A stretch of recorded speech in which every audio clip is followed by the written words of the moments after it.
Bila je jedna sentenca u Novom Zavetu gde kaže ko izdrži do kraja, taj će se spasti. To bi nekako bilo onako periferno.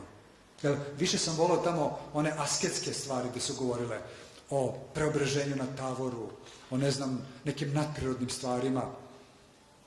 Naravno, mlad čovjek teži ka tome. Međutim, kako vreme ide i kako vidim u stvari koliko je lako započeti, a koliko je teško trajati, a koliko je još beskrajno teže istrajati do kraja. Ali ko izdrži do kraja, taj će se spasti. Znači, nije to samo tako bukvalno ko izdrži do smrti, pa taj će ići u život. Ne. Nego ko izdrži do kraja svako iskušenje koje naiđe u ovom životu, uvek posle toga nailazi blagodat i nailazi radost Božja. Međutim, mi vrlo često, izgubivši glavu u datom iskušenju, pribegavamo raznoraznim olakšicama, lekovima za smirenje, čašici alkohola, cigareti, džointu, ne daj Bože, liniji heroina ili kokaina, ili nešto bezazlenije, palim televizor ili okrećem prijatelja mobilnim telefonom, samo da nisam suočen sa sobom i sa svojom mukom. I onda u stvari bežim i muka ostaje tu i samo se multiplicira. No, ukoliko se ja sa tom svojom mukom suočim, duboko budući ubeđen da Bog prati ono što se sa mnom dešava i u špicu iskušenja, kada sve gori, kada mislim da je sve propalo, ali ipak istrajavam, u tom trenutku Bog kaže sad je dosta. I dolazi rosa Duha Svetoga i umiruje oganj iskušenja. Zato se sada samo molim da izdržim, jer kad god izdržim, posle toga se penjem jedan stepenik više u duhovnom rastu. I vidim gde sam bio, sazrevam i putujem ka radosti i lepoti života. Nikada se ne bi vratio jedan dan u mladost. Mladost je kisela kao grožđe od koga trnu zubi. Ona mladost, da kažemo, za koju čeznemo, kad sam bio mlad, bili su mi elastični zglobovi, imao sam više kose na glavi. Ne. Ova mladost, duhovna koja se stiče, je neuporedivo istinitija, dugotrajnija i zaista prava. I ta mladost se stiče Duhom Svetim. To je ta jedina večna mladost koju ja svaki put osetim kada sam vredan, kada sam revnostan, kada nisam len da ustanem u svoje vreme na svoju molitvu. Evo sada dolazim ovde kod vas baš iz jednog divnog perioda moga života. Bio sam 25 dana u svojoj isposnici u kojoj sam živeo od 2006. do 2011. godine, koja se nalazi iznad manastira Crna Reka, gde sam imao 5 najtežih i najlepših godina u životu. U potpunom suočenju sa svojom palom ljudskom prirodom, sa demonskim silama i sa Božjim silama. Nisam izdržao, prevelike su bila fizička iskušenja. Sa duhovnima sam se nosio, ali kad je nečastivi video da istrajavam, on je rekao, znam ja kako ću ja sa njim, opalit ću ga po telu. Opalio me po kičmi, jedna operacija u vratnoj kičmi, šrafovi i pločice, druga operacija u vratnoj kičmi, veštačke diskusije titanijuma, haos u životu, potpuni pad vere, nade, pokajanja. Posle 20 godina monaškog života ja posežem za lekovima za smirenje. Uzimam bromazepam, uzimam antidepresiv seroksat, jer sam potpuno pukao, ali Bog je to hteo od mene. Da doživim dno, da nekoliko godina razmišljam o samoubistvu, posle 20 godina monaštva. Bog je rekao, vidio sam te tih 20 godina. Sad hoću da te vidim kroz ovaj oganj da prođeš. 3 godine sam razmišljao kako da se ubijem, ali ne ide, bruka. Napisao knjigu, poznat. To bi bila katastrofa na planetarnom nivou. Pa sam razmišljao kako to da uradim. Da li da odem negdje da se sakrijem, pa da odem u neki nepoznati grad, da se skinem, da spalim sve svoje dokumenta, da odem da se ošišam, obrijem i onako potpuno inkognito da se popnem na neki solitar i da završim sa sobom, jer vidim ostavljen od Boga, ostavljen od zdravlja, sve je propalo, sve je bila zabluda, sve je bila prelest. Sve je to bila neka iluzija. Evo sad se nalazim u propasti, a demonske sile čekaju taj moment da dođu i da zatruju do kraja.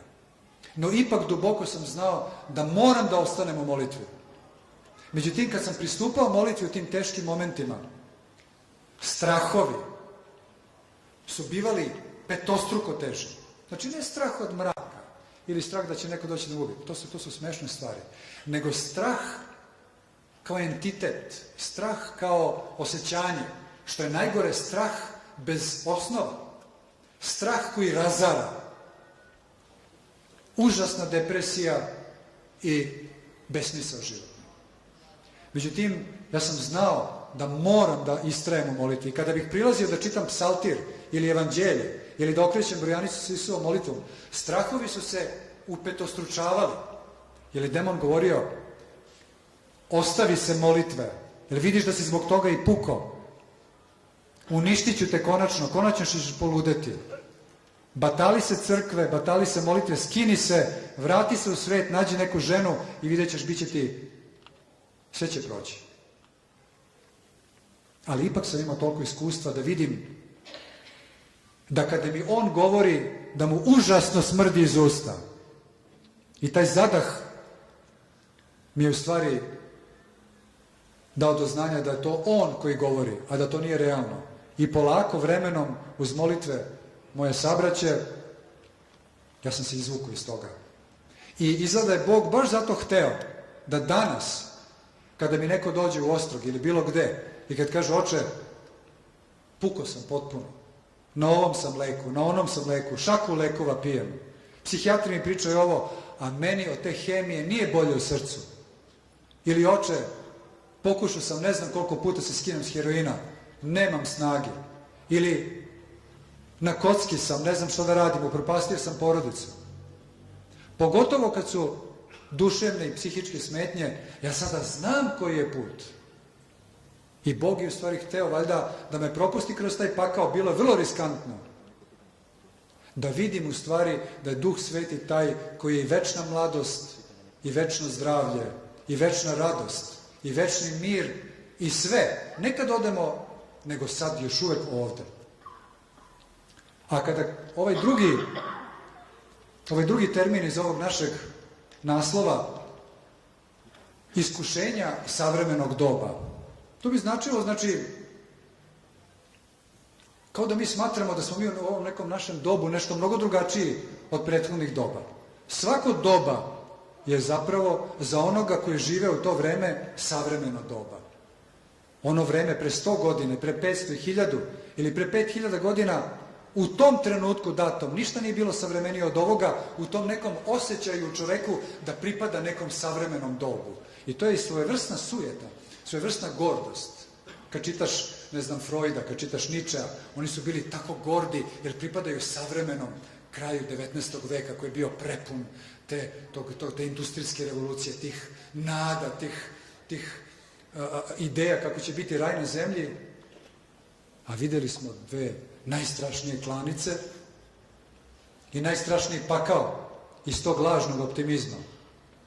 Znači, svako to doba je u stvari užasno staro i užasno umorno i nesavremeno, ne moderno, ne avangardno.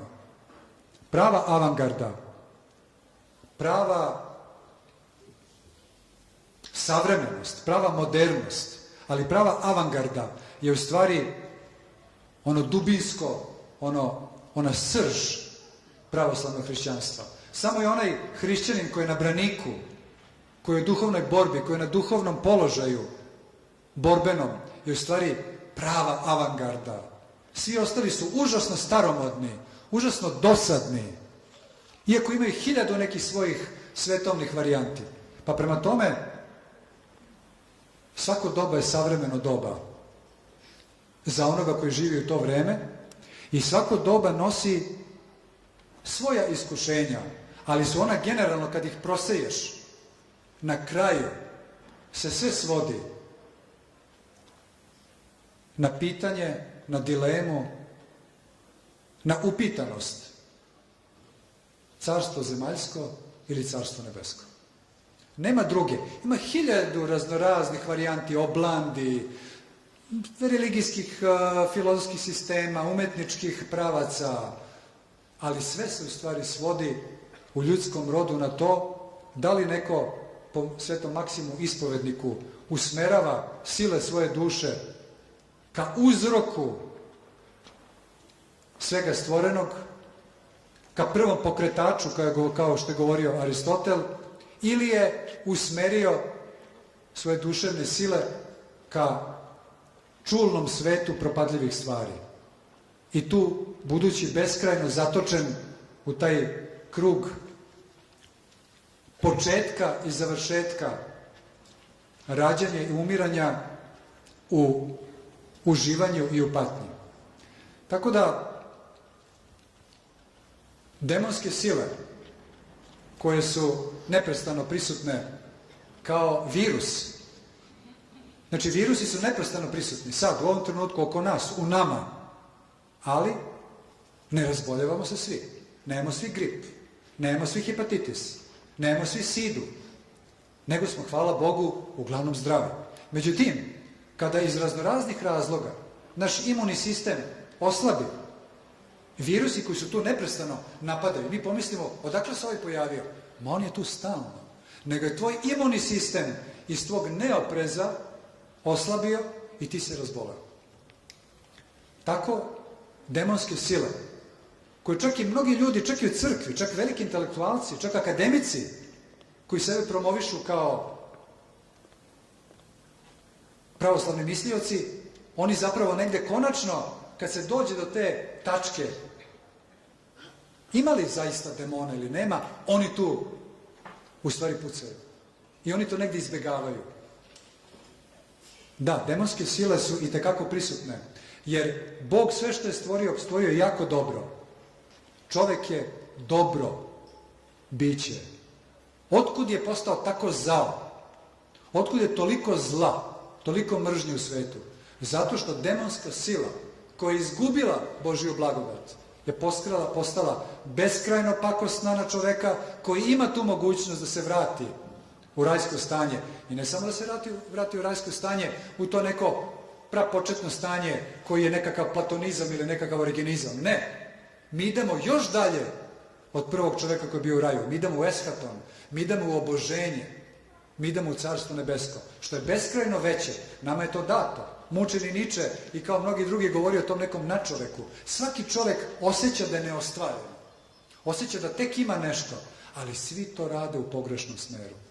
Jedino mi, hrišćani, znamo zapravo koje je jedino pravo usavršavanje.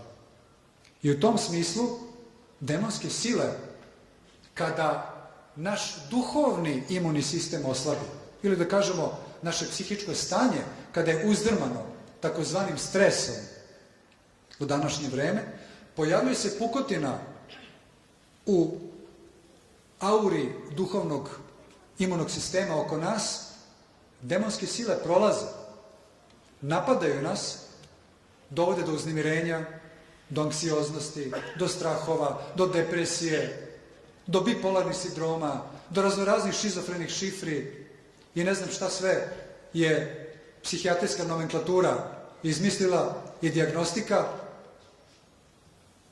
ali nemaju terapiju. Nemaju pravu terapiju. Imaju hemijsku terapiju. Čija je duša, evo ovde kod vas, siguran sam da ima neko ko je na nekim lekovima za smirenje. Kome je zapravo bromazepam zaista izlečio dušu? Nikome. Nikome. I zbog toga demonska sila u svako doba ima svoje iskušenja. Naravno, moramo priznati da su iskušenja ovoga doba najizraženija, zato što su komunikacioni sistemi, društvene mreže i uopšte medijski svet toliko hipertrofirali, toliko prešli svaku meru potrebe, jer i to sada postaje jedna perverzija. I to sada postaje jedna teška narkomanija. Naravno da je potreban kompjuter. Pa čak i taj Facebook. Znam, stvarno ljudi su se upoznali, uzeli su se. Znači, sve može da se upotrebi kako treba. Nož može da iseče komad hleba, da nahrani bližnjega, može da ga zakolje. No mi, nemajući to dubinsko iskušenje, u svemu tražimo tu nasladu i u svemu tražimo u stvari drogiranje. Tako da u ovo doba mi imamo ta beskrajna iskušenja, to je već više i bljutavo govoriti, svi znamo o tome. Jedan veliki francuski mislioc, Jean Baudrillard, je jako dobro to prepoznao i govorio o tom virtualnom svetu u kojem mi danas živimo. Znači, mi sada danas živimo u izmišljenom svetu.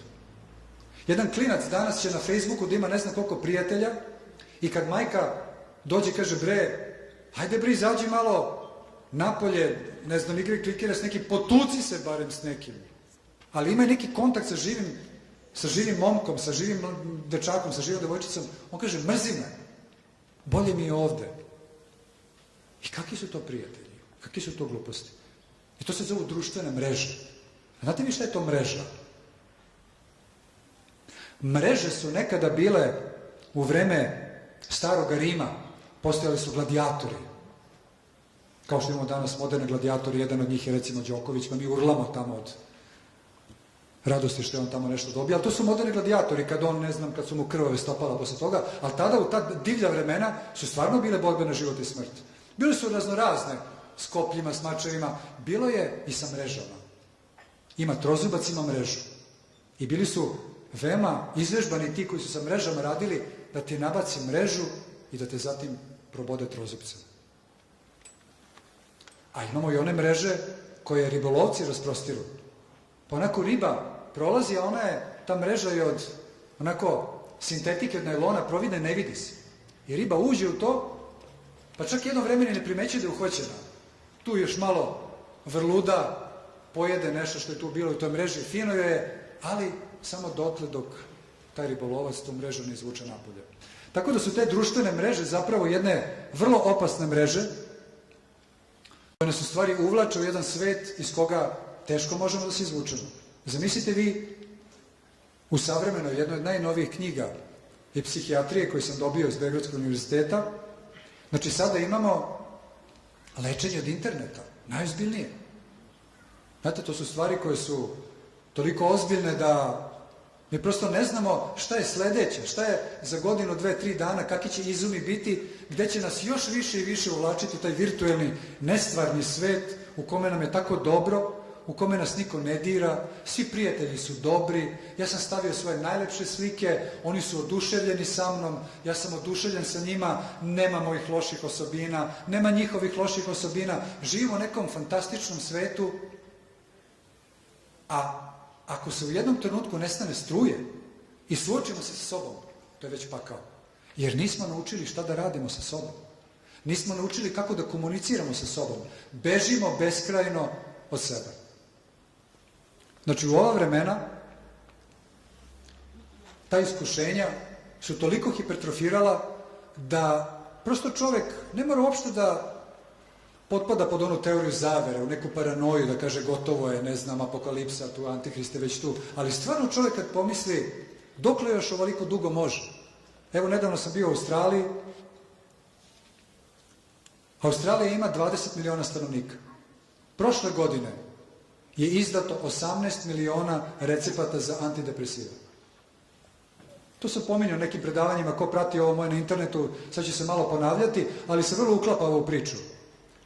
U Melbourneu, na jednom od najvećih mostova u Melbourneu, preko jedne velike reke,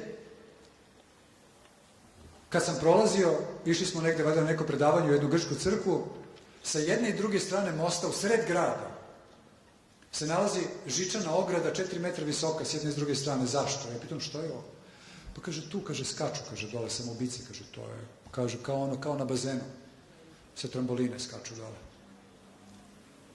Zato što sva ta iskušenja savremenog doba nude tu radost, kada dođe patnja, čovjek više ne može se vratiti u onu prvobitnu radost, dolazi do depresije i ukoliko ima snage, on odlazi kod psihijatra, uzima antidepresive i živi ko zombi. Ukoliko nema snage, on izvršava samoubistvo. Otprilike oko 1 milion ljudi uzme sebi život godišnje danas na planeti. 1 milion ljudi. To je neko izračun, ne znam, oko 5-6 sekundi. Svaki 5-6 sekundi neko ubije, neko izvrši samoubistvo. Znači sad u ovom trenutku, kad kažem neko sebi ubija, neko sebi uzima život na ovoj planeti, gde mi jednom prilikom, kad sam bio na jednom banjskom lečenju u Gornjoj Trepči tu, pa bio neki naš Srbin iz Nemačke koji živi tamo 40 godina, on kaže, ma nije očito tako, kaže, ma mi smo tamo na zapadu, ma na ivici smo da pronađemo i lek protiv ovoga i lek protiv onoga, ma mi smo bre na ivici raja. Ja kažem, kakav je to raj? Gde više ne znaš ko je muško, ko je žensko. Gde više ne znaš ko se drogira, ko se ne drogira. Svi se drogiraju. Danas, kažu mi moji prijatelji kojih je nešto malo ostalo u Njujorku, kaže ti, baš se mi ne bi prepoznao. Danas mlad čovjek u Njujorku, ukoliko hoće da pripada društvu, njemu je rečeno, slušaj, ti možeš biti heteroseksualan i to je sasvim okej, ima ti svoju devojku, ali moraš da imaš barem jednu homoseksualnu vezu, da bi bio civilizovan, da bi video šta je to, da bi znao jednostavno za Boga da poznaješ i to. A njihova homoseksualna teorija je da je to stvar koja je urođena. Čak ako imaš odnos, ti od toga nemaš nikakvu opasnost. Međutim, to je potpuno pogrešno, jer to je bolest kao svaka i druga. Inficiraš se.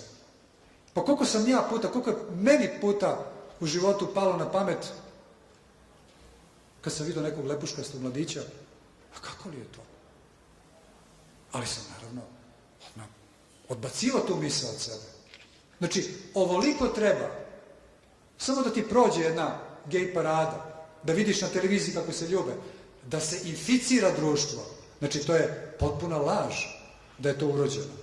Svakako da Bog to nije urađao u nas. Znači, isto tako, naklonost ka narkomaniji, ako neko osjeća od malena, ja sam recimo od malena osjećao naklonost ka tako tim nekim hemijama, pa u to vreme u Beogradu, 60. kad sam ja bio baš malo dete, 4., 5., 6., imao sam 5-6 godina, u to vreme su bila one nafta peći, pa smo u podrumu od naše kuće imali burad sa naftom. Ja sećam kad sam silazio dole sa tatom, pa bi on pumpao tu naftu, što je mene to privlačilo, ta nafta, čoveče. Znači, tad sam još kao dete osjećao potrebu i postao sam, nisam zagazio teške droge, ali sam bio jedna vrsta narkomana. Znači, ja bi sad trebao da kažem, isto na tu temu, ako homoseksualac kaže, pa ja to osjećam od mladosti, to je normalna stvar od detinjstva. Znači, ako sam ja od detinjstva osjetio tu privrženost ka nafti, pa zatim prema lepku, pa prema, ne znam, marihuani, pa hašišu, pa da je to normalna stvar. I da niko nema pravo da mi to zabrani i tako dalje. Sve je to zapravo iskušenje savremenog doba. Međutim, po mom mišljenju, u moru i na toj jednoj velikoj paleti iskušenja koje nas vrebaju u ovome svetu, mislim da je najveće iskušenje zapravo otpadija od istinite vere, od istine i od onog korpusa naroda kome mi pripadamo, a hvala Bogu da pripadamo jednom tradicionalno pravoslavnom narodu. To sam shvatio tek kao jedan klipan beogradski, koji je čeznuo i patio što nije rođen u nekom Londonu ili što nije rođen u nekom Njujorku. Osjećao se tako hendikepiranim, što su moji vršnjaci već ne znam šta postigli u tom Parizu ili u tom, ne znam, Berlinu, a ja eto još uvek u tom nekom zatucanom Beogradu. No kad sam otišao u Njujork i kad sam vidio šta je život i kad sam jedva ostao živ i kad sam tamo zapravo prizvao živoga Boga koji mi je spasio život i osjetio u stvari da je to meni u korenima. A kada sam se upoznao i sa nekim dobrim ljudima sa zapada, bivšim protestantima, rimokatolicima, jevrejima, ne znam, Kinezima, koji su isto tako otkrili pravoslavlje. I kada sam vidio koliko njima mnogo više treba muke i borbe da uđu u to, jer vaspitanje je mnogo jaka stvar. Koliko sam ja bio beskrajno zadovoljan i zahvalan Bogu što pripadam narodu i što se moja baba i prababa i čukun baba molila Bogu i što je to bilo normalno. I kao što mi jedan narkoman nedavno koji se spasao na čudnu foru, što kažu, prvi put kad je došao do jednog duhovnog štiva, u jednom vapaju, već jednom totalnom rasulu, kaže, ja kad sam to počeo da čitam, kaže, ja to kao da sam u stvari od uvek znao. Ja sam, ni u jednom trenutku nisam posumnio, to kao da je deo mene, a to je ista moja priča. Kada sam 89. u Njujorku došao do kraja svoga života i došao do knjige Svetog Nikolaja Velimirovića o religiji Njegoševoj i kad sam počeo da čitam to i kada sam posle čitao i Nila Sorskog i tako malo, u stvari ja sam duboko osjetio u stvari da je to apsolutno deo mene, da je to oduvek bilo tu i da sam samo ja to vratio k sebi. Najveće u stvari otpadija i najveće iskušenje je u stvari gubitak kontakta sa živim Bogom. Znači, odricanje od Carstva nebeskog, odricanje u ovom konkretnom slučaju od našeg srpskog naroda. Znači, jedno od najvećih iskušenja danas, znači nekada je sve te svetski pokreti, ne mogu ih nazvati religijama, ili mogu religijama, ali religija je ono što povezuje sa Bogom, religare. Znači, ponovno povezivanje, ponovni spoj sa Bogom, od koga smo otpali.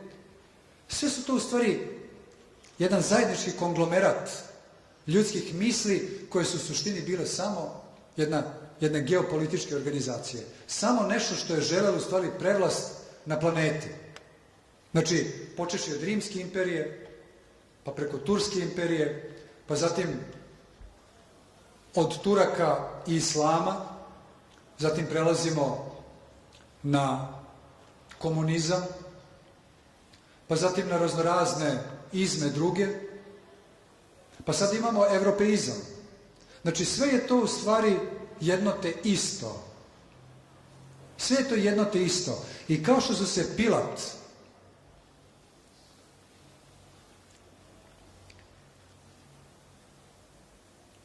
i drugi veliki rimski poglavar u to vreme u Jerusalimu bili u zavadi, ali su se momentalno pomirili kad je Hristos bio u pitanju. Tako i danas. Tući će se između sebe i Amerikanci, i muslimani, i Arapi, i Hrvati, i muslimani, i ovi i oni. Ali na ovim teritorijama, kada se dovede u pitanju srpstvo i Srbija, svi će da se slože. Samo da nas unište, ne zato što smo mi nešto mnogo dobri, nego zato što posjedujemo taj skupoceni biser, koji je, nažalost, i tekako zatrpan pepelom naših zaborava i pepelom naših grehova i pepelom naših prostitucija sa svim mogućim izmima ovoga sveta. No on je ipak tu. I ko hoće, može da ga nađe. Nažalost, jedan mladi Hrvat, jedan mladi Kinez, jedan mladi musliman, to su sve Božja čada. On nema mogućnosti da u okviru svoje vere, u okviru svoje religije, u okviru svoje filozofije nađe taj skupoceni biser. Nama je to preostalo. Jedino što nam je izgleda preostalo i ono što je najvažnije. I baš zbog toga se danas dešava sa našim narodom da rađa raznorazne etnosekte. A etnosekta nije nešto drugo nego do jedan novonastali, novokomponovani narod. Kao što je Crnogorac, kao što je Makedonac, kao što je Bošnjak, kao što je Hrvat, ne znam koliko ih ima i koliko će ih još biti. Možda će neko još nešto novo da izmisli. Neko je rekao, kaže, mi u Vranju, kaže, mi smo posebna autohtona, kaže, zajednica. Možda će postati vranjanski narod. Mi ne znamo, jer demonska sila na prvom mestu ide da nas u stvari odvoji od istine. A zatim će lako.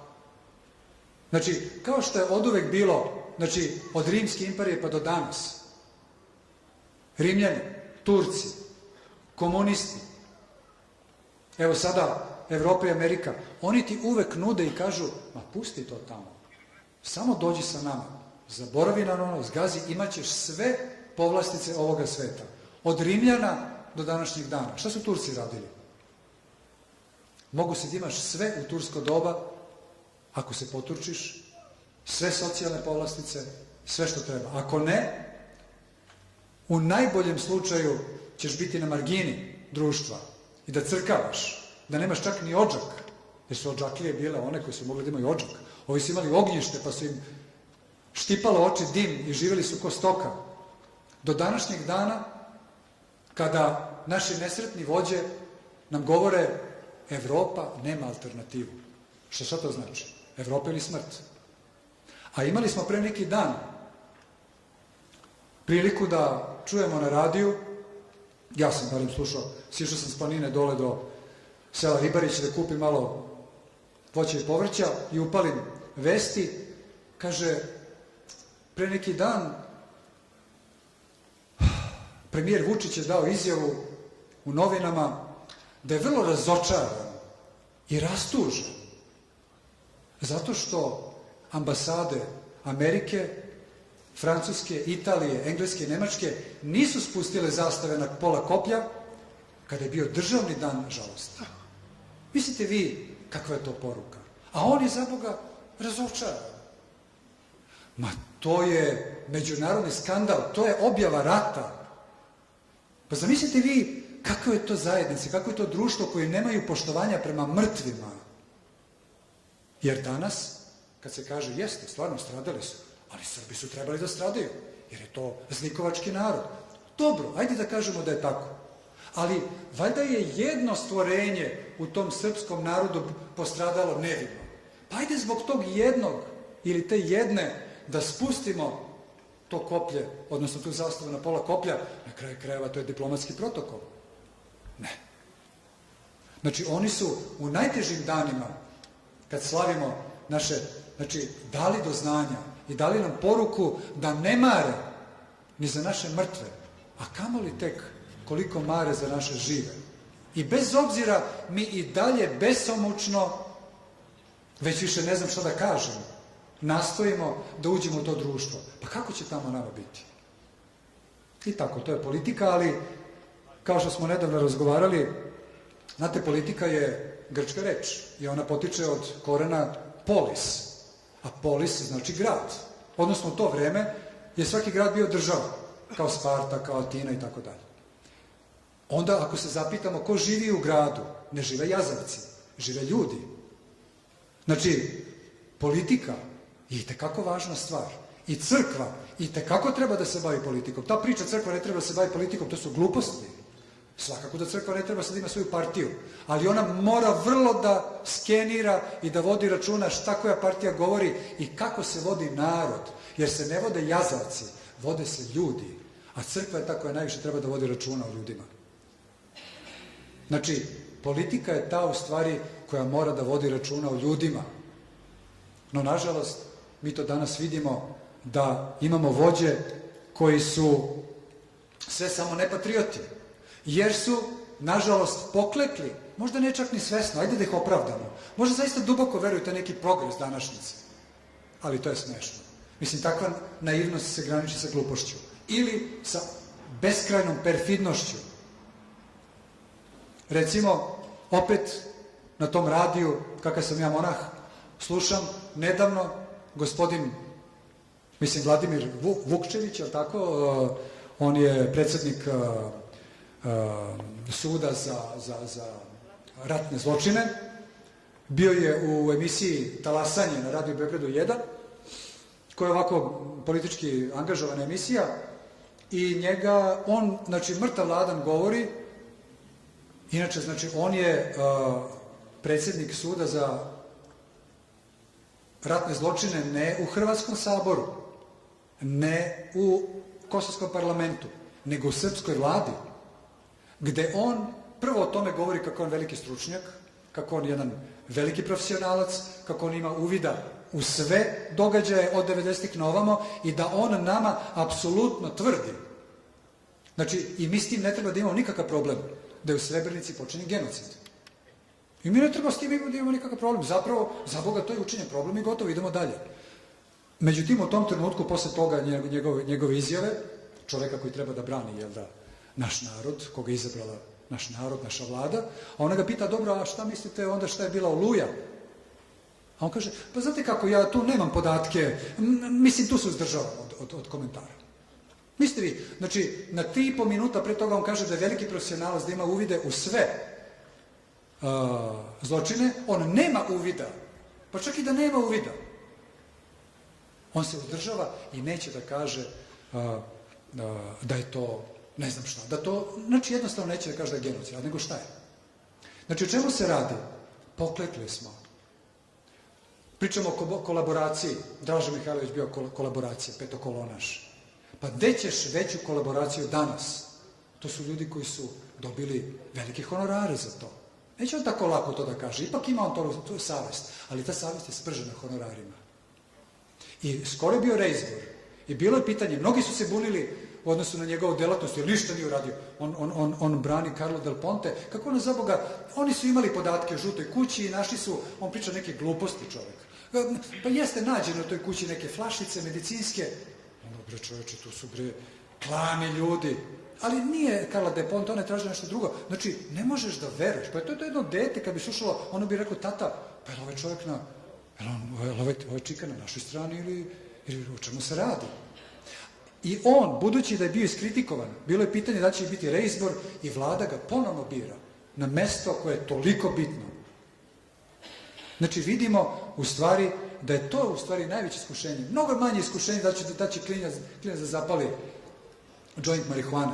Možda će on posle toga da, ne znam, dođe, kao što sam ja na kraju krajeva došao k sebi i zavapio Bogu. Ali ovo, kada jednom prodaš dušu, vidio sam u Beogradu grafit, piše majka na prodaju. Dušu smo već prodali, ostala nam majka. Daj majku da prodamo. Znači, to je najteže. Kada jednom pređemo tu granicu, kada se prodamo i kada izgubimo kontakt sa istinom, kada izgubimo kontakt sa crkvom, sa verom. Eto, kad sam bio sad tu u pustinji, u planini, jedno čudo. Ja ne volim mnogo da pričam o čudima, tako čuda. Mislim, sve je čudo. Čudo je ovaj život. Čudo je kako ja dišem. Čudo je kako sam se obratio veru. Čudo se kako sam doživao živoga Boga u onom Njujorku, u onom modernom Vavilonu. Ali ovo je jedno stvarno čudo. Ali viđao sam prava čuda. Viđao sam mirotočive ikone. U Dečanima smo imali klatno, koje su u najstrašnijim periodima klanja na Kosovskom koloseumu klatilo samo od sebe. I to ne za vreme bogosluženja, i to ispred Bogorodičine freske, nego samo kad se završi bogosluženje, krene da se klati kandil. I to u lika amplituda, bez prekida, celu noć. Kako krene ujutro bogosluženje, zaustavi se kandil. Bogorodica je na taj način nama davala do znanja da ona nastavlja molitvu kada mi završimo. Znači, to je jedno čudo. Vidio sam u Bruklinu, kada je bio ona pustinska oluja, ili kako se zvala, ono kad su Amerikanci 200.000 Iračana, ja mislim, pobili u pustinji. To nije genocid, ili tako? Znači, genocid je što smo mi, ne znam, pobili koliko muslimana u ratu, a to nije genocid što su pobili 200.000 potentnih muškaraca koji su ne znam koliko mogli dece i koliko još oni imaju, mogu da imaju ne znam koliko žena i svega. To nije bio genocid. Pa u tom trenutku je proplakala ikona Bogorodičina u sabornom hramu Grčke crkve u Bruklinu, gde sam lično video kako ističe miro iz suve stare daske u velikoj količini, a dole su ispod ikone postavili limeno čanče da se skuplja to miro. I tu su bili tupferi od vate, pa je bilo ovako jedna kao jedan gajtan da ne možeš da priđeš mnogo, a to miriše na 2 metra odatle. Pa bila je druga ikona Svete Irine u Queensu, koji su budaletine američke nosile na rentgen da vide šta tu ima u tome. Naravno da ništa nisu našli. Jer ne može duh sveti rentgenom da se otkrije. On se srcem otkriva i nalazi. A ovo čudo koje sam prezahvalan Bogu što sam video, tačno prošle nedelje, dok sam bio gore u pustinji, došao je otac Hrizostom, novi iguman crnorečki, koji je tu malo manje od godinu dana. On još nije imao prilike da vidi, tu ima nekoliko isposnica. Ranije smo tu živjeli nas trojica, na otprilike 20 minuta hoda smo imali te naše kelije. I u toj jednoj keliji gde sam češće odlazio kod jednog našeg oca koji u to vreme živao, ni Kragujevčanin, imena nisu bitna, ta kuća je brvnara, mnogo fina, ali brvnara, znači uopšte nije od tvrdog materijala kao što je moja. I došli su otac Hrizostom i otac Dejan Jakovljević, koji je jedan isto tako divan čovek, koji je upravnik Centra za rehabilitaciju Preobraženje, bolesne zavisnosti, koji je nekada imao ono nesretno ime Crna reka. Međutim, nikada nije trebao da ima to ime, jer su to ljudi poistovećevali sa manastirom, a ti narkomani su se lečili neki 2 km od manastira. Oni se sada zovu Preobraženje. Oni su obojica došli dole kod mene, pošto otac ne zna put. Sedeli smo malo kod mene, pričali smo i tako dalje. I onda smo rekli, ajde oče sada ako hoćeš da vidiš, ti si iguman i ovih isposnica ovde u planini, da vidimo i tu drugu isposnicu. I otišli smo u tu drugu isposnicu koja je bila isposnica sa kapelom. Znači ja nisam vjeromonah, nisam u sveštenom činu, ja sam samo prost monah, a tu je bila kapela koja je bila posvećena Svetom Silvanu Atonskom. I bile su 2 prostorije, da su živjele 2 monaha. Jedan taj monah je vrlo brzo otišao na Svetu Goru i taj otac je ostao tu dugo godina i bila je ta tu kapela. I mi smo tu relativno često služili svenoćna bdenja. To su moja možda najlepša bdenja u životu. Nas nekoliko, 5-6. Napolju divljina. Samo hukne sova, kukuvija, zriču popci, leti, a mi uznosimo naša mlada grešna srca živome Bogu. Takve radosti, takva uzdizanja na nebo, ne znam da sam ikad doživao, svakako ne na taj način.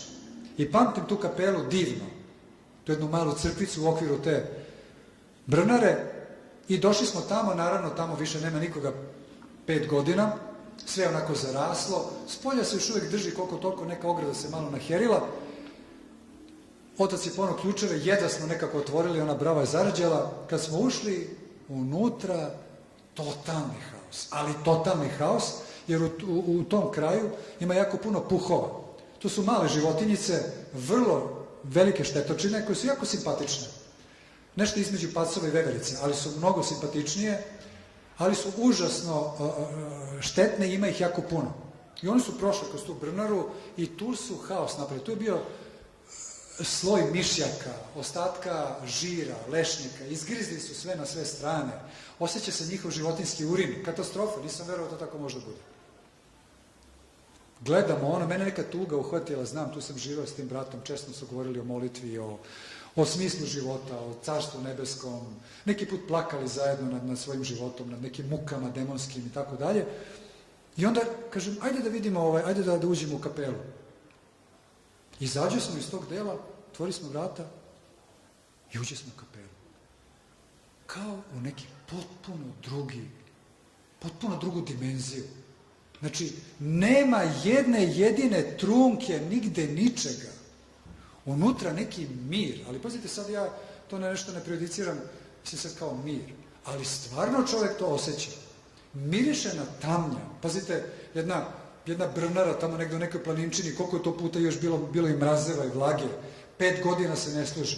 Osjeća se tamnjan, osjeća se mir, sve je čisto, nema nigde ničega. Beslovesna životinjica, pacov jedan, smrdljivi, on osjeća svetinju. Prosto nisu ulazili tu. Kao sveta voda kad je osvećena, ona može tako da stoji 1000 godina. Ruski naučnici pravoslavni su ispitivali svetu vodu i našli su da je molekularna rešetka drugačija u osvećenoj vodi. I u toj osvećenoj prostoriji je Duh Sveti boravio. I životinja osjeća strah Božiji i neko poštovanje. Znate, to možda zvuči sad neka slučajnost. A kakav slučajnost, čovječe? To je takav znak. A nažalost, mi ljudi smo odavno izgubili taj strah. Kada se jednom otpadne od živoga Boga, onda se ulazi u jednu generalizovanu impotenciju. Ponajmanje onu na koju svi pomislimo kad se kaže impotencija. Na jednu životnu impotenciju. Odnosno, kada si krštena duša, ti imaš moć, imaš potentnost. Ne moraš da ga ostvariš, ali ga imaš. No ako odstupiš od toga, prelaziš u mediokritet, prelaziš u jednu uravnilovku, prelaziš u jedan prosek. Pogledajte sve narode koji su nekada bili Srbi, koji su međuvremeni postali nešto drugo. Šta su oni veliko postigli? Neću da imenujem sada. U sportu, u kulturi, u nauci, u umetnosti, u ratu, u borbi. Ne u borbi kad ja pritisnem dugme sa 1000 km pa mi sleti raketa. Nego prsa u prsa, brate, viteški. To je sve impotentno, jer su izgubili živoga Boga. Sa pravoslavnim je čovjek potentan u svakom smislu. I to treba da smo svesni toga. To treba da čuvamo. Treba da čuvamo tu večnu mladost. I kao što piše u Svetom pismu, Egipat i Etiopija će se obratiti Bogu. I zaista se Egipat obratio Bogu. Najveći podvižnici, među najvećim podvižnicima su bili iz egipatskih pustinja. I šta su oni uradili? Oni su uzeli silom Duha Svetoga taj gornji krak sa egipatskog znaka Ank i ispravili su ga. I izvukli su ga u vertikalu. I dali su nama, ljudima u dalekoj budućnosti, moć i slobodu i večnu mladost, ali sada u pravom smislu, da ga nađemo u Duhu Svetome, da ga nađemo u Tvorcu, živome Bogu. Ne moramo svi da budemo nešto hiperpobožni kao što su monasi, ali treba da znamo gde nam je koren i da se držimo pravoslavlja kao možda i vrhovne psihoterapije. Ljudi vrlo često misle pravoslavlje tu kao što je naravno, nažalost, postalo i protestantizam i muslimanizam i rimokatolicizam, da su to postale nekakve moralističke teorije. Ne. Na prvom mestu ljudi nisu svesni da je pravoslavlje u stvari vrhovna psihoterapija, a zdrava duša je preduslov za večni život. Tako da, neka bi dao Bog da nikada to ne zaboravimo i da svako sa svoje pozicije, sa svoga čina, Mirjanin, koliko se traži od Mirjanina, ne traži se mnogo. Monah, koliko se traži od monaha, ma ni od monaha se ne traži mnogo, ni od popa, ni od episkopa. Zna Bog koliko mi možemo da damo, ali da ne dajemo manje od toga. I daće Bog. Hvala vam.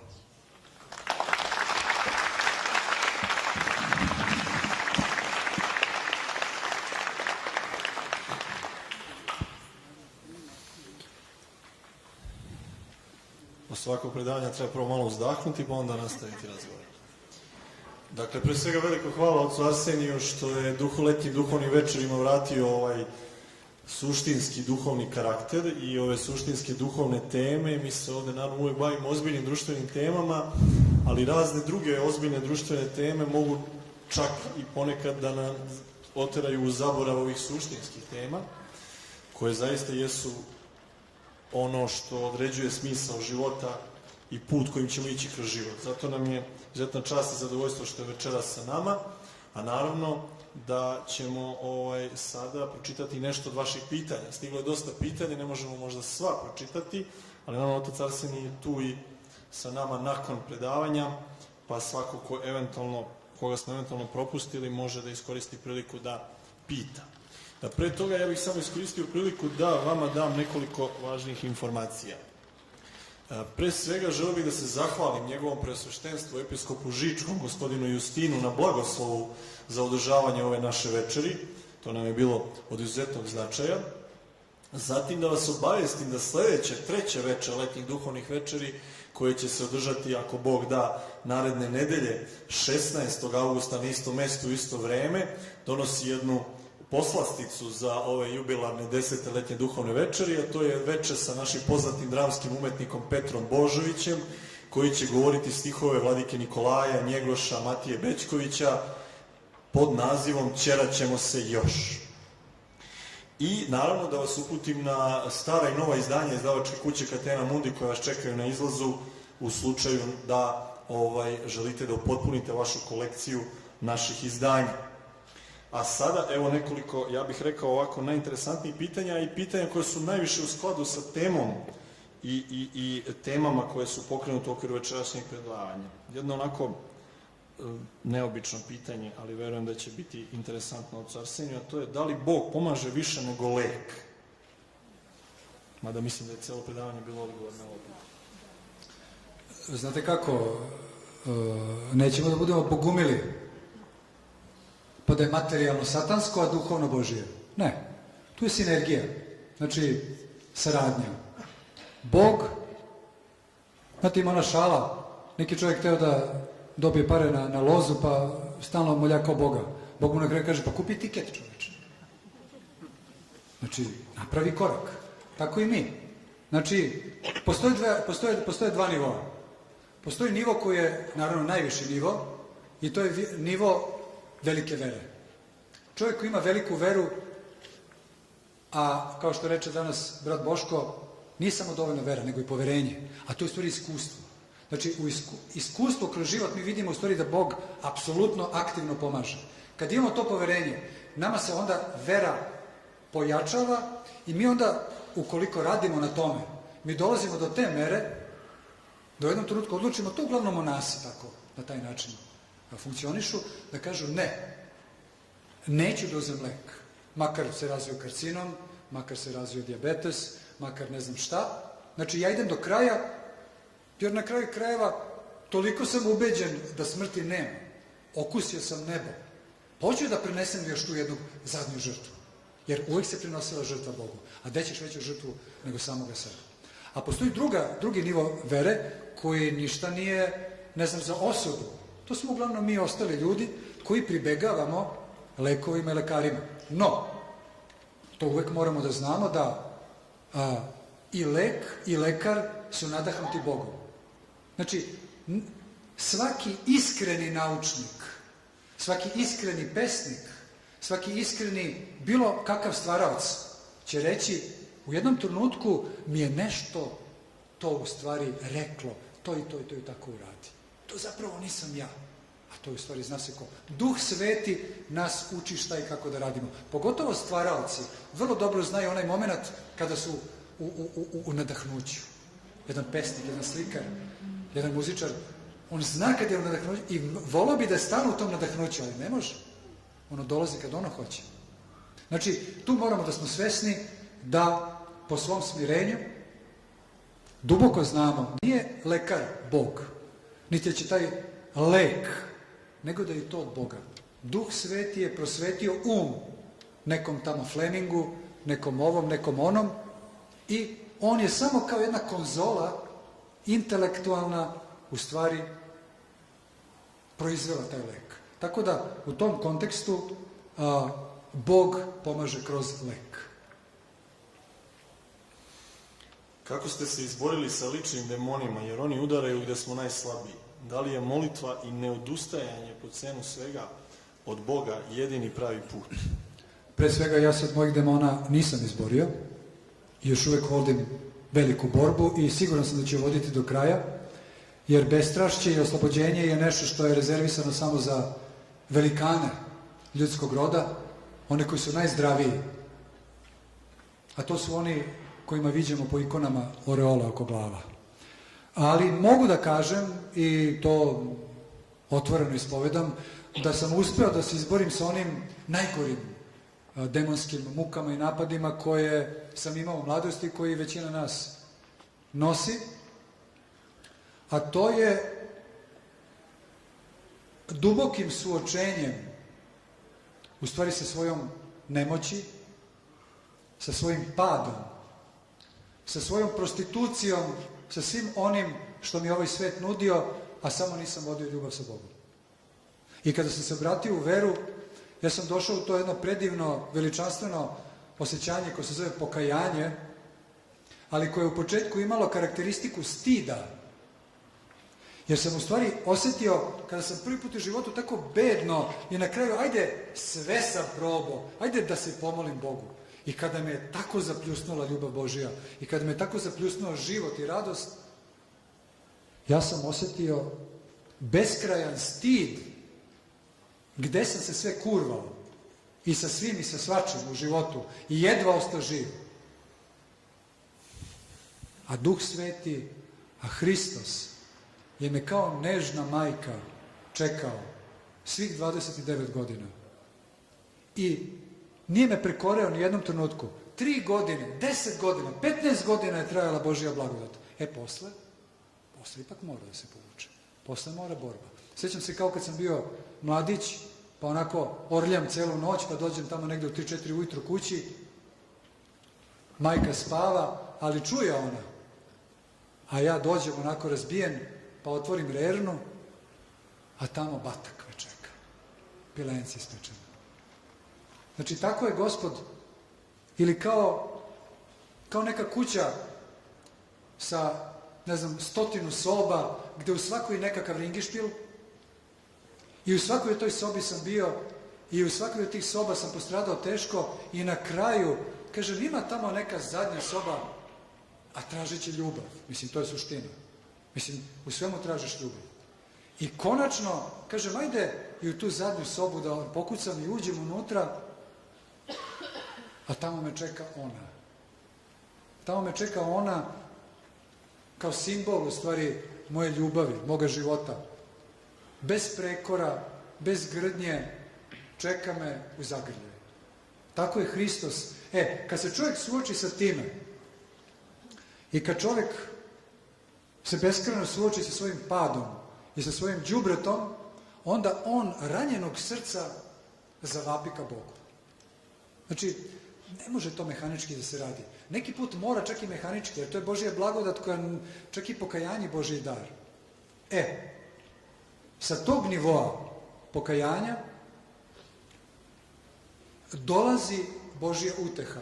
Čovek stiče iskustvo Božje utehe, a vrlo dobro ima iskustvo demonskih sila, i onda zadobija poverenje da će ga Bog spasti.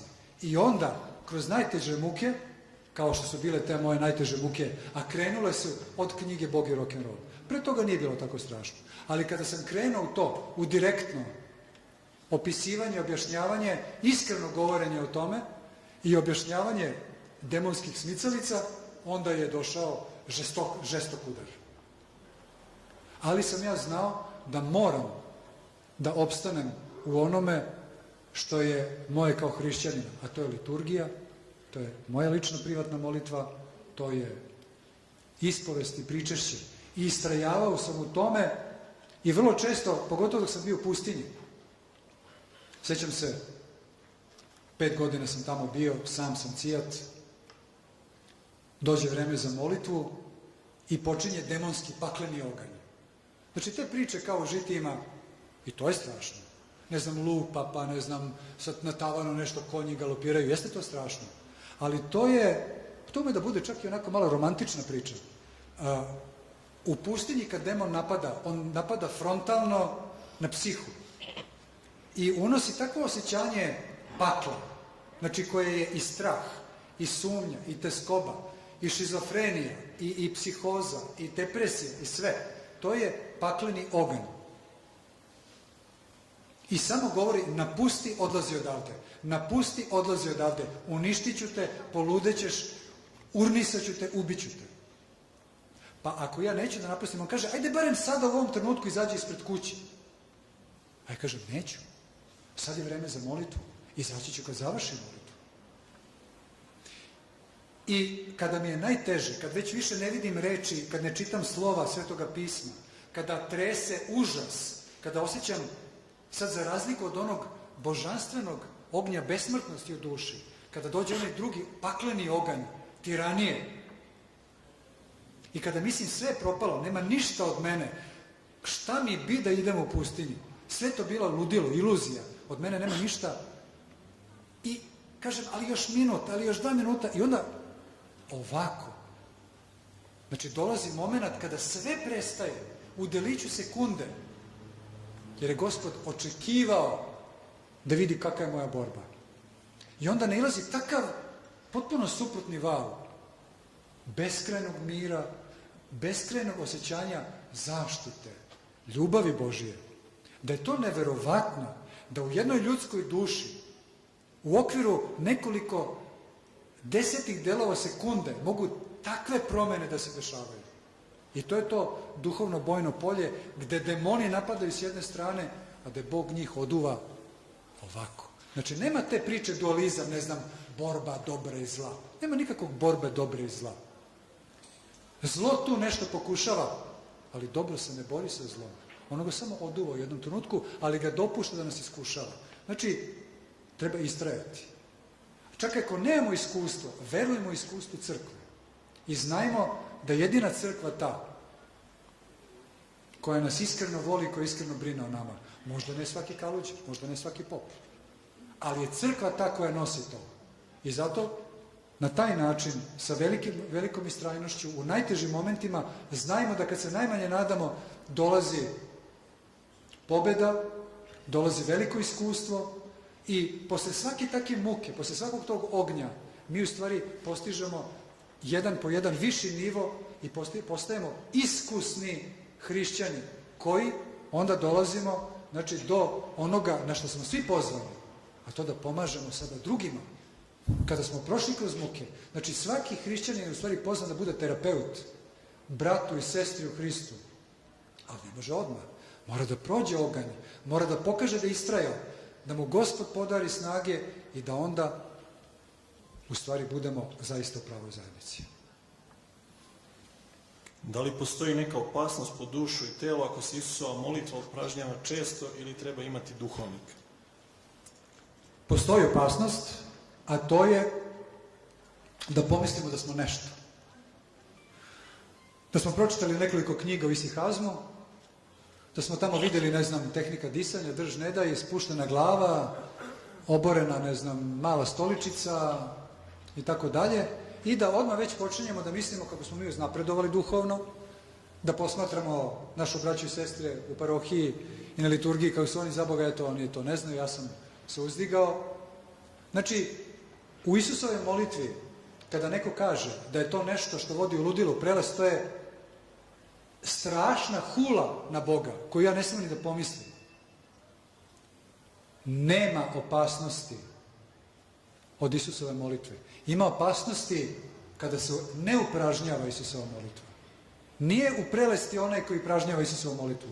U prelesti je onaj koji kaže nemoj to da radiš, što je opasno. On je u prelesti. Kad kažem prelest, to je jedan duhovni termin, to je duhovna zabluda. Znači, kod god vam to bude govorio, svakako postoje ozbiljne opasnosti u Isusovoj molitvi da se pojavi demonska sila, da se dožive vizije, mirisi, ali da vam kažem, draga braćo i sestre, to se dešava onim ljudima koji su svoj život posvetili tome, koji se bave 8, 9, 10 časova dnevno tome. Znate, nama ljudima u svetu takve stvari ne. Naša su iskušenja da pomislimo da smo bolji od drugih. U tom kontekstu je zaista to loše. Ali svakako, ja ovom prilikom nisam pominjao mnogo molitveno pravilo Isusovu molitvu, ali to je nešto što je esencijalno važno. Na taj način mi u stvari smo uključeni u Boga neprestano.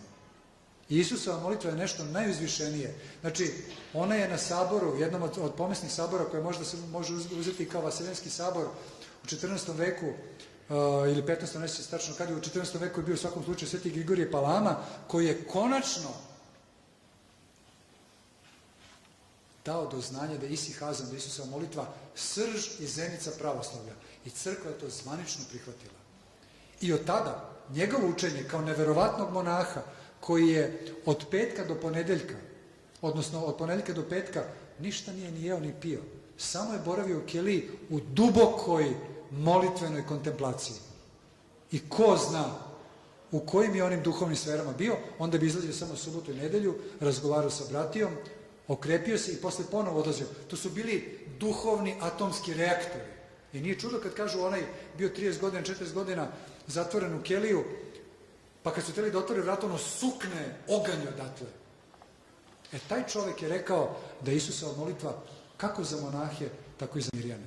On je posle postao arhijepiskop Solunski i to je za svakog od nas. Znači, Isusova molitva je esencijalno važna stvar. Kao voda, kao hleb, za želudac, tako je ovo za dušu. Svakako treba se malo obrazovati danas, hvala Bogu, za razliku od vreme kad sam ja bio mladić, kada su me zanimale te stvari, kada nigde nije bilo pravoslavlja, samo raznorazni budizama i svega, tada nije bilo. Danas na srpskom jeziku imamo jako puno literature, ima, hvala Bogu, danas i monaha koji se time bave manje i više, ima i sveštenika koji su naklonjeni tome, neki nisu, ne možemo im zameriti. Znači, imamo mogućnosti da imamo jedno osnovno, bazično znanje o Isusovoj molitvi i da ju upražnjavamo. Znači, nema zla od Isusove molitve, osim gordosti koja naravno može da bude ako je čovek i lekar, i inženjer, i đubretar, ako pomisli da je više od drugih, on je propao. Da li je ispovest i pričešće najbitnija stvar koju treba da uradi osoba koja želi spasenje i koja želi da poboljša duhovni život? Pa ne možemo reći da je najbitnije, sve je to integralno, znate, to je kako bi sad neko rekao ko ti je bitniji, da li tvoj sin ili tvoja ćerka ili ne znam šta ti je bitnije na poslu, sve je bitno. Svakako da je ispovest jako važna i možemo reći da čovek koji prilazi crkvi, da jedna od osnovnih stvari je ispovest. Znači, mi znamo, to je suštinska stvar, jer demon je takvo biće koje se hrani ljudskom patnjom. I njegova osnovna, jedno od osnovnih nastojanja je da te ubedi da ne trebaš da ideš na ispovest, da iznosiš to iz sebe. Da te ubedi kako je to necivilizovano, kako je na kraju krajeva, ako ništa, ono barem, pa gde ćeš da ideš tom starom čoveku da pričaš svoje gadosti? Lepo se možeš ispovedati Bogu kod kuće, međutim ne. A mi znamo naravno da je savremena psihijatrija i psihologija koja je zapravo iz Srednje Evrope, od Gustava Junga i od Freuda, zapravo u stvari na hrišćanskim osnovama. Šta je jedan psihološko-psihijatrijski intervju nego jedna istinnost u stvari? Znači to iznošenje u sebe, iz sebe, otkrivanje svoje bolesti, odnosno otkrivanje demonskih zamki i mreža u koji su nas upleli. Znači, on će na svaki mogući način se truditi da ubedi da to ne uradiš, jer ako to ne uradiš, ti nisi otkrio svoju bolest, ona unutru truli i možeš da umreš od nje. Jeste stidno. To kako došao lekar, imaš veneričnu bolest, zaradio si. Kažeš, doktore, to je moja bruka, to je moja muka, ali moram da je pokažem, moram da se lečim, jer ako to ne uradim, ako se stidim, propadu. Gotovo, ode na bubrege, ode na jetru, ode na mozak i gotovo. Tako u duhovnom životu jedan od prvih koraka je zaista velika ispovest. Ozbiljna dubinska ispovest. Iskrena, hrabra, velika je hrabrost potrebna da kažemo sve ono najstidnije iz života. Ja sećam, moja prva ispovest je bila u Brooklynu. Sad momenti nisu toliko bitni, to je jedan bio, opet kažem, ko je slušao ta moja predavanja, to bio jedan stari Englez, episkop bez eparhije, tu ima malu misiju u jednoj piljarnici portorikanskoj. Ja sam tu video da je to jedna mala pravoslavna crkva, ušao sam u to, još uvijek sam bio tako u tom nekom stanju, meni ne treba institucija, mogu ja kuće se molim, mogu ja kuće se ispovedam, ne treba meni tamo neki popovi, međutim, video sam ja kako ja insistiram na tomu, na prva blagodat gubi se i shvatim u stvari da ne mogu bez crkve. Njega upoznam i kažem, oče, ja bih da se ispovedim. On kaže, dobro, dođi, ne znam, tog i tog dana, bila nedelja, ja se spremim, ujutro se istuširam, obrijem i kako sam krenuo, još za vreme brijanja, meni počinju misli, pa si poludeo, pa ti si savremen čovek, pa šta ćeš tamo nekom starom čoveku da govoriš svoje gadosti, pa si ti poludeo, pa možda svim lepo da se tamo ispovedaš Bogu, što to je bez veze. Preznojio sam se, usmrdeo sam, svikao sam se, istuširao 5 minuta pre toga, kolika je ta duhovna borba bila? Ma rekao sam, neću. Sveti oci kažu tako, idem, pa makar kako. Došao sam tamo, ušao sam, on je vršio proskomidiju, rekao, ajde čedo moje, naravno sve bilo na engleskom. Ja sam kleknuo na kolena, stavio mi pitrekli preko glave i rekao, slušam te, my child, I'm listening to you, slušam te, dete moje. Ja sam nekakav koncept napravio u glavi, nešto sam teo da kažem. Međutim, kad sam tu kleknuo, kad sam se suočio sa svojim životom, sa svojom bedom, sa svojom tragedijom, nisam ja bio neki, ne znam kakav propalica. Završio sam ja i stomatologiju i spolja sam ja bio i dobar dečko i sve je to bilo u redu, ali samo sam ja duboko znao tragediju moga bića. I kada sam u tom trenutku teo da izustim, da kažem prvu reč, ja nisam mogao. Iz mene samo grunuo plač, jedno ridanje, jedno 15 ili 20 minuta ja sam tu ridao i tu iz mene curile i suze i sline i bale i ja više ne znam šta je to od mene bilo. Ali ja vam ne mogu opisati kako sam se ja posle toga osjećao. Ja mislim da je on plakao sam. I sam govorio, don't worry my child, everything is okay. Sve je u redu, sve je u redu. Posle toga kad sam se vraćao kući, kroz taj Brooklyn, i kroz to ludilo, i kroz tu prostituciju, kroz tu narkomaniju, kroz tu bedu, i kroz taj očaj njujorški, meni je sve svetljalo. Skroz po obodu vizure, sve je blještalo. I u meni je bio beskrajni mir. I onda sam ja sebi rekao, a to je to. A to je to. Tako da, ispovest je beskrajno važna. Ako Gospod podari suze, a pričašće o tome da ne pričamo, to je samo kruna svega. Znači, pričašće je primanje živoga Boga u sebe. I zaista sećam se svojih prvih pričesti, to je bilo nevjerojatno. Taj, ne sada demonski oganj paklenja, nego taj oganj besmrtnosti je goreo u meni i svaki put je drugačije bilo, dugo godina. Posle toga to prođe. Ne može čovjek svaki put da očekuje vatromet od pričesti, ali zna da je živi Bog u njemu i zna da to treba da radi, pa makar koliko. Znači da ostanemo u tome, u crkvi, na liturgiji, ako beslovesni puhovi osjećaju, pa ajde i mi. Kako se moliti za samoubice? Pa isto kao i za sve. Znači, naravno, ne možemo dati na proskomidiju, ne možemo dati u crkvu na liturgiju se pominjemo za samoubice, ali ćemo se moliti i tekako, i možda još više nego za one koji su se upokojili kako treba. Znači, molit ćemo se kao što se molimo. Postoji jedna klasična formula, Gospode Isuse Hriste, upokoj dušu usnulog sluge ili sluškinje tvoje, tog i tog ili te i te. A Bog zna zašto se to desilo, kako se to desilo. Znate, ima to, pa kaže se, ne znam, ima kad episkop snishodi, pa kad crkva snishodi, pa kaže bio je bolestan, bio je, ne znam, pod utjecajem ovoga, onoga, pa se i održio pelo, sahrani se. Pa čekajte, kogod je u životu pomislio na samoubistvo, pa kad mu je to prošlo, on vrlo dobro zna da on je tim trenucima bio strašno, u stvari bolestan.